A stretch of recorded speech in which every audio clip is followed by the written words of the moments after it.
Guest with us here this morning that I'm excited to have him come and share with you.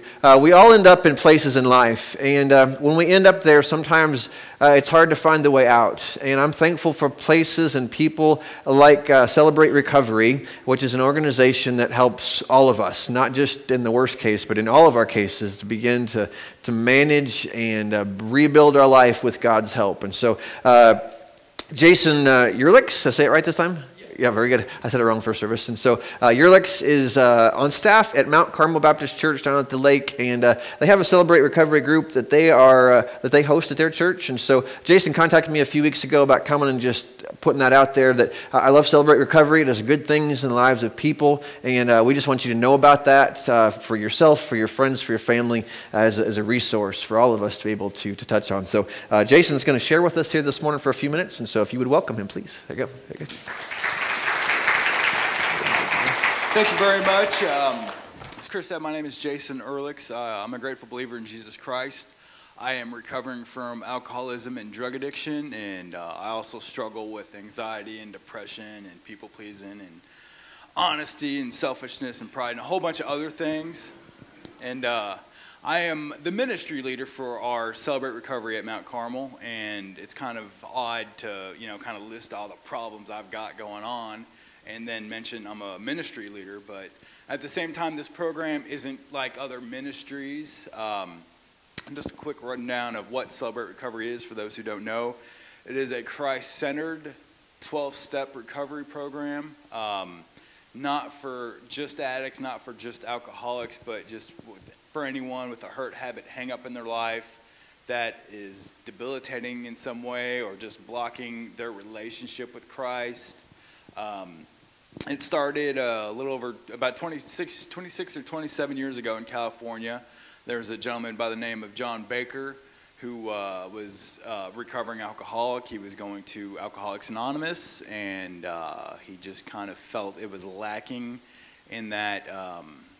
One of the differences between the 12 steps in Alcoholics Anonymous and 12 steps of Celebrate Recovery is kind of lied in the third step, which in Alcoholics Anonymous is we made a decision to turn our will and our lives over to the care of God as we understand Him. In Celebrate Recovery, we simply just say turn our lives and our wills over to the care of God. So instead of just kind of having a vague higher power thing like Alcoholics Anonymous has, Celebrate Recovery, our higher power is Jesus Christ. And that doesn't mean you need to be a believer. There's no guidelines at getting in. If you're hurting, if you need something, if you need some sort of help in your life, our doors are open to everyone. And I'm not here just to promote our Celebrate Recovery. There is a Celebrate Recovery every Tuesday night in Camdenton at the Potter's House, every Monday night in Lowry at Open Door at 6 o'clock. Both meetings start at 6. And Concord Baptist in Jeff City on Friday nights. Their meeting starts at 6 also.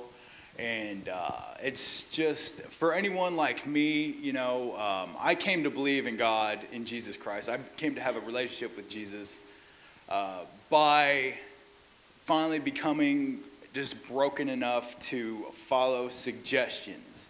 And I'd been through treatment centers. I've been in and out of prison. I finally just said, okay, I can't, it's obvious that I cannot recover on my own.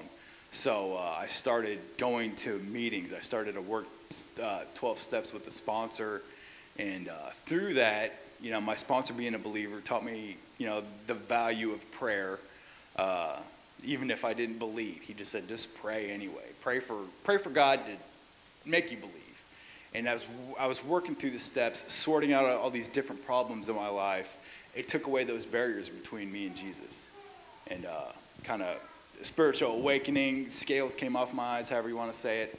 But in saying that, I'm still a sinner. I still have flesh on my skin. I still have delusional thinkings, self-centered thinkings, thoughts, thinkings. That's a weird word.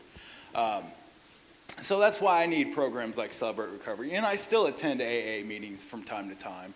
But Celebrate Recovery is a great place. We've had people come who, they have, family members like a spouse or children who have problems, and they come to Celebrate Recovery to see if we had anything to offer their loved ones so they can get help. In the meantime, they have realized that that is a sanctuary for them to come, for them to get healing for the hurt that they're going through in living with this problem.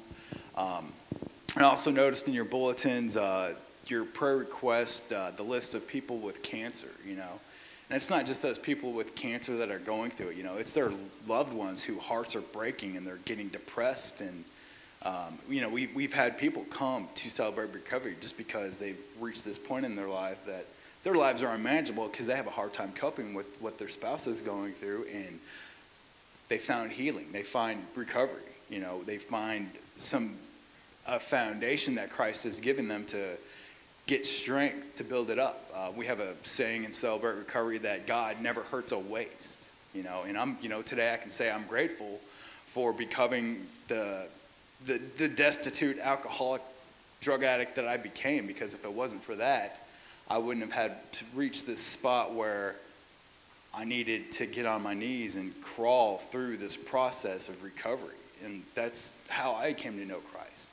And so just kind of like, Jesus gives us the commission to, go forth and spread the word of his gospel. It's my commission also to, spread the word of recovery, whether you're, whatever you're struggling with, whatever your loved ones might be struggling with. It is definitely worth just having a visit. We have dinner at 5 o'clock, which is free, and it's always good. Baptists love to eat. And anyway, I just want to thank you very much for letting me share. And if you have any questions, I'm going to be hanging out after church with a little bit more information. I'll be happy to answer any questions you have for me. And just thank you again for your time. I appreciate it.